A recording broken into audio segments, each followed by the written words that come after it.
Hello.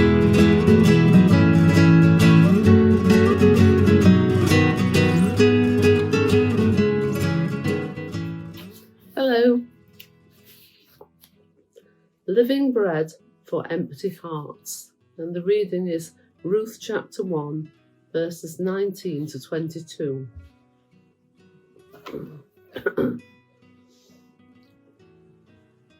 So the two women went on until they came to Bethlehem.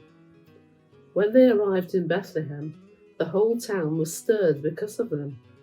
And the women exclaimed, "Can this be Naomi?" "Don't call me Naomi," she told them. "Call me Mara, because the Almighty has made my life very bitter. I went away full, but the Lord has brought me back empty. Why call me Naomi? The Lord has afflicted me. The Almighty has brought misfortune upon me."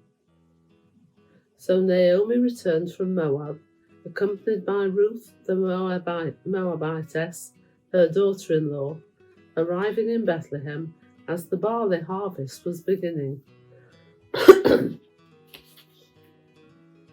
"Tell me, how's your year been? Have you ever had one of those moments at a Christmas get-together when a friend or family member has asked, 'So, how's it going with you?' and you've just not known where to start? Do you share surface-level news, or choose to open up a bit deeper? Should you give the Instagram-filtered highlights reel, or behind-the-scenes reality?" As Naomi returns to Bethlehem and is reacquainted with forgotten faces, today's passage invites us to reflect on the bigger question of what God is doing in our lives. I hardly recognise you. Just as in chapter 1, verses 1 to 3, the name Bethlehem is repeated to indicate the spiritual significance of Naomi's return. Having turned from the Lord towards Moab, Naomi has now returned to the land of promise and hope. But those who greet Naomi find her unrecognisable. Can this be Naomi? There is a tragic irony here.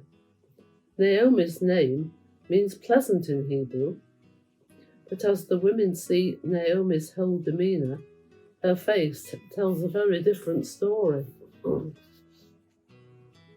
As the word pleasant literally echoes in the air with the women's question, Naomi can't stand it. She cries out, "Call me Mara," which is Hebrew for bitter. Why? "Because the Lord has made my life very bitter," she says. Emptiness personified. Naomi isn't holding back, as she puts it. "I went away full, but the Lord has brought me back empty." This is a woman who has buried her husband and 2 sons. If anyone has a right to feel empty, surely it was her. And yet, just like when Naomi made a similar forlorn remark in verse 13, the narrator gives us a rather different angle. So Naomi returned from Moab, accompanied by Ruth, arriving in Bethlehem as the barley harvest was beginning. Yes, what Naomi had gone through is unimaginable for most of us. But has the Lord really brought her back empty?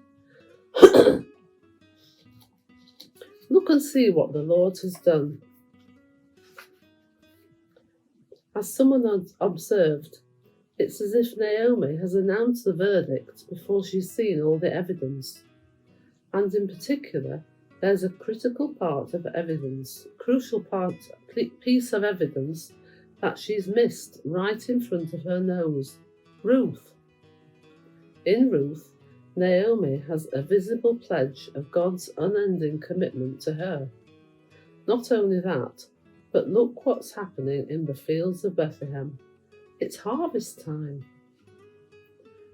A chapter that began with famine in the house of bread, for that is what Bethlehem means, has finished with a harvest. Hope has come to Bethlehem. The bread of life given for us. Of course, just like Naomi, it's easy for us to become absorbed in our circumstances. We struggle to lift our eyes to the bigger picture. Reassuringly, this book never belittles the bitterness of Naomi's suffering, and throughout the Bible, we are certainly encouraged to be honest with God about our trials and struggles. But as real as Naomi's emptiness felt, Ruth's presence with her is a demonstration of the Lord's faithful presence. He has not left her, nor has he turned his hand against her. This story is only just getting started, and for us, it's part of a bigger story that leads us back to Bethlehem. 1,000 years later, hope will return again to this little town. A spiritual famine will end as the bread of life is given for us. Are you ever tempted to say your life is empty? Whatever painful realities we might face, as we turn and look alongside us, we see one who will never leave us, one who has been broken for us, and one who will wipe each bitter tear from our eyes. When we count our blessings, how much do we count Christ?